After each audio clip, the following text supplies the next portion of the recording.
Bonne journée. Si vous vous demandez si cela vaut la peine d'acheter une Citroën C4 et quels problèmes vous pourriez rencontrer lors de son fonctionnement, alors vous êtes au bon endroit. Cependant, si nous parlons de la carrosserie d'une voiture française, il n'y a pas de plainte particulière à son sujet.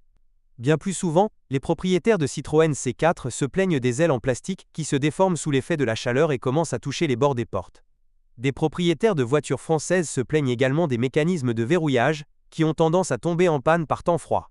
Il y a plus de problèmes avec les moteurs proposés pour la Citroën C4 de première génération.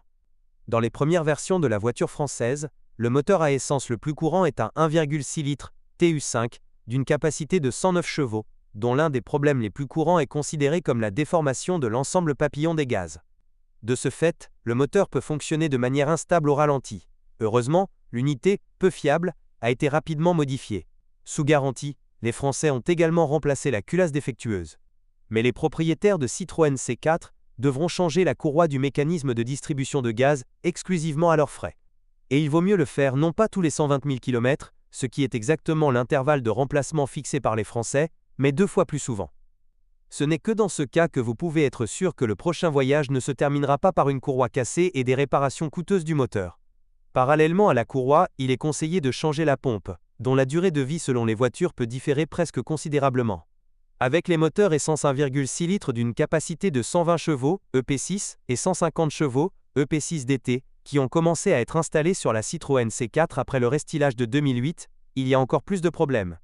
Le développement conjoint des Français et des Allemands de BMW s'est avéré excellent en termes de caractéristiques de puissance, mais la fiabilité des groupes motopropulseurs franco-allemands laissait beaucoup à désirer. Dans une unité à aspiration naturelle de 120 chevaux, la chaîne du mécanisme de distribution de gaz s'étendait sur 50 000 à 60 000 km. Et pourquoi les Allemands et les Français n'ont fourni aucune pince pour les pignons de l'arbre reste encore un mystère. De ce fait, même au moindre desserrage de leur serrage, les soupapes rencontraient les pistons. La mauvaise conception du système de ventilation du moteur, 1,6 litres développant 150 chevaux, a également fait l'objet de nombreuses critiques. Déjà après 10 000 à 20 000 km, les canaux d'admission étaient recouverts d'une couche de suie, ce qui empêchait la quantité d'air appropriée de circuler vers la turbine.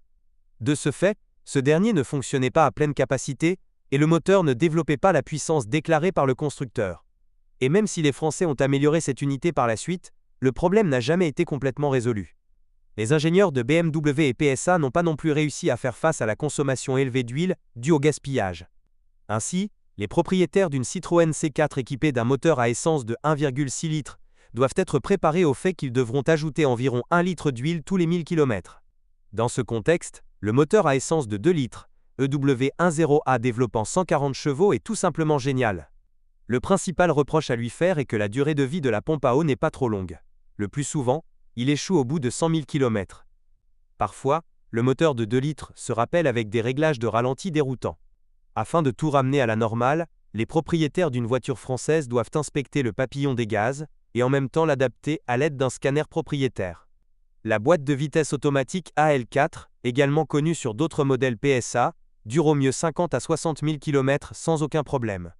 Ensuite, les propriétaires de Citroën C4 devront changer le corps de soupape, mais même dans ce cas, la automatique ne peut supporter pas plus de 100 à 120 000 km. Théoriquement, vous pouvez augmenter les ressources de l'unité en changeant régulièrement, tous les 30 000 à 40 000 km, l'huile de transmission. Mais même après cela, vous ne devriez pas espérer de miracle. La boîte de vitesse manuelle de la Citroën C4 dure beaucoup plus longtemps sans faute, mais en termes de fiabilité, elle manque également d'étoiles du ciel. Les pièces d'embrayage, par exemple, résistent rarement à plus de 100 000 km. Et en termes de précision du travail du mécanicien d'une voiture française, elle est loin d'être idéale. Mais les automatiques, japonaises, installées sur la Citroën C4 avec un moteur de 2 litres, peut être qualifié d'idéal sans aucun étirement.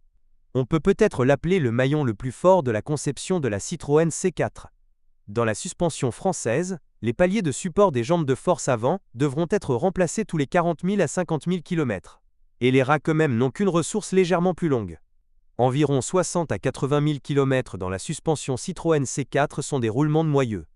Et dans le contexte des barres anti-roulis, qui doivent être remplacées après une course de 15 000 à 20 000 km, cela ne semble pas si court.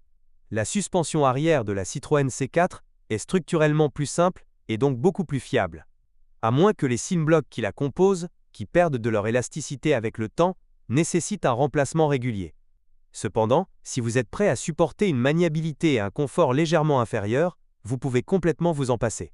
Dans la direction Citroën C4, les tiges et les extrémités ne durent pas plus de 50 000 km. Mais la crémaillère de direction elle-même peut supporter les 150 000 km sans aucun problème. Il y a beaucoup de problèmes avec une Citroën C4 d'occasion de première génération.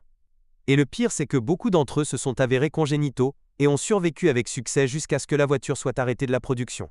Le coût relativement bas d'une voiture française par rapport à ses concurrentes allemandes et japonaises est donc tout à fait justifié.